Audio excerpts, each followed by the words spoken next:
Hi guys, good morning, welcome back to my channel. তোমার সবাই কেমন আছো? আশা করি তোমরা সবাই খুব ভালো আছো। আমি খুব ভালো আছি। এখন যাচ্ছি একটা কাজে।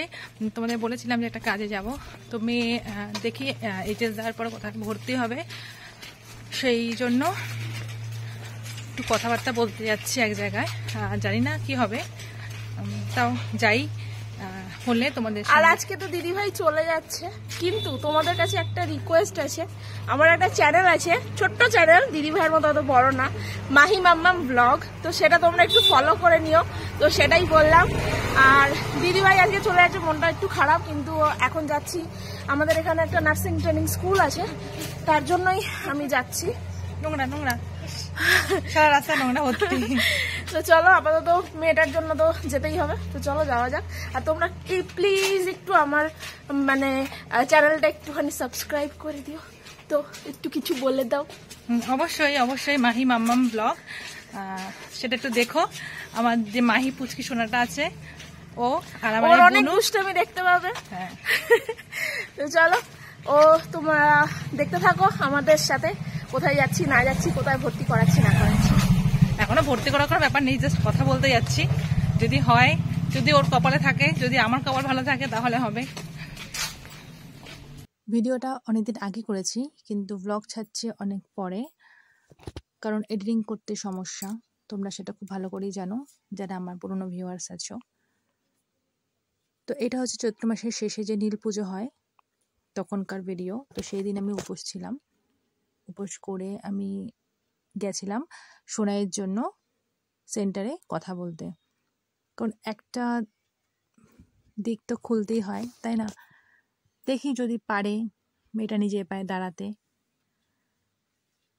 যদিও জানি না যে সেই মুহূর্তে রেজাল্টের কি খবর, তবু একটা চেষ্টা করছি। তো অবশেষে দেখো আমি স্কুলে চলে এসেছি, নার্সিংয়ের যে স্কুলটা সেখানে চলে এসেছি। তোমাদের একটু দেখালাম সেটা। তো এখানে গিয়ে এখন একটুখানি কথাবার্তা বলবো, জাস্ট মানে কীরকম প্রসেসিং, কী জিনিস, কী কী পড়তে হবে, কী কী লাগবে, এই সব জাস্ট দেখার জন্যই আমি কিন্তু এখানে কথা বলতে এসেছি। তো এই মুহূর্তে ভর্তি করাবো না, আগে রেজাল্টটা বেরো, তারপর ভর্তি করাবো। তো এটা হচ্ছে নার্সিংয়ের যে স্কুলের ভেতরে রিসেপশন ছিল সেখানে। তো সেটা তোমাদের সঙ্গে একটু শেয়ার করলাম। আমরা এখানে বসেছিলাম, তারপরে ম্যাডাম এসেছিলেন, ম্যাডামের সঙ্গে একটু কথা বলে নিয়েছি। চলে যাচ্ছি বাড়ি। এই যে কথা করে দেখছি,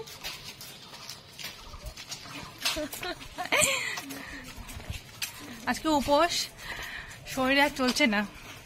স্বাভাবিক, উপোস করলে বললাম ওকে যে এখানে করে নে, এখানে মন্দির ছিল, করলো না। বাড়িতে জল টল ঢালাটা ওটাই ঠিক না।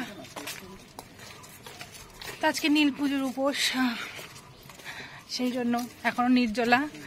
তো বাড়ি যাই। এখন বাজে কটা বাজে? 3টে, 3:30।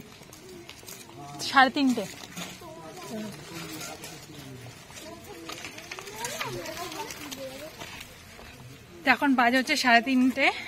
আমাদের ট্রেন হচ্ছে 4:45 সময়। তো বাড়িতে যাবো 5টা, তারপর স্নান টান করে যাব ঠাকুরের কাছে জল ঢালতে। তারপর তো টাটার কথা বলতে পারছি না, বাড়িতে গিয়ে সরাসরি তোমার সঙ্গে কথা হবে। তখনও পর্যন্ত ট্রেন আসেনি, আমরা স্টেশনে দাঁড়িয়ে আছি, কাকিনাড়া স্টেশনে দাঁড়িয়েছিলাম। তো ভাবলাম একটু ভিডিও করে তোমাদের সঙ্গে শেয়ার করি, তাই জন্য তোমাদের একটু দেখালাম। কি ভীষণ রোদ আর ভীষণ কষ্ট হচ্ছিল উপোস করা। তার মধ্যে ট্রেনটা ছিল এত ভিড় যে কি বলবো, কিছু বলার নেই আর। বাড়িতে এসে স্নান টান করে রেডি হয়ে গেছি, রেডি হয়ে গিয়ে পুজো করে এসেছি। জল ঢেলে অঞ্জলি দিয়ে যজ্ঞ হয়ে গেছে। তো যজ্ঞের টিপটাও পরে এসেছি, ঠাকুরমশাই পরিয়ে দিলেন। তো এখন আর কিছু করার নেই। এখন এই যেখানে ফল টল সব রয়েছে, রাত্রিবেলাতে ফল আর সাবু খাবো, এটাই। তো সাবু মাখা হবে, তরমুজ আনা হয়েছে, কাটবো। আর আপাতত একটু 1 গ্লাস জল খেয়েছি। এখন বাজে সন্ধ্যে 7টা। তো সারাদিন নির্জলা উপবাস ছিলাম। এই মাত্র জল খেলাম, চরণামৃত খেয়ে মাত্র জল খেলাম। খুবই ক্লান্ত। এই গরমের মধ্যে বুঝতেই পারছো যে উপোস করাটা কতটা ডিফিকাল্ট ব্যাপার। তার মধ্যে সকাল থেকে এখানে ওখানে হুড়ুহুড়ি করা। প্রচুর ভিড় ছিল ট্রেনে আজকে আসার সময়।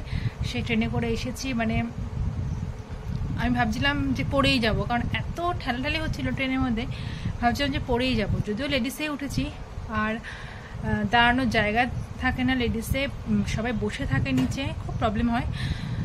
তো অবশেষে যে নামতে পারবো ভাবতে পারিনি। তো বাড়িতে এসেছি, তারপর একটু রেস্ট নেব। রেস্ট নিয়ে তারপর সব ফল কেটে ভাত খাবো রাত্রে, ওইটুকুনি। এখন পুজো দিয়ে দিই একটুখানি গোপালকে।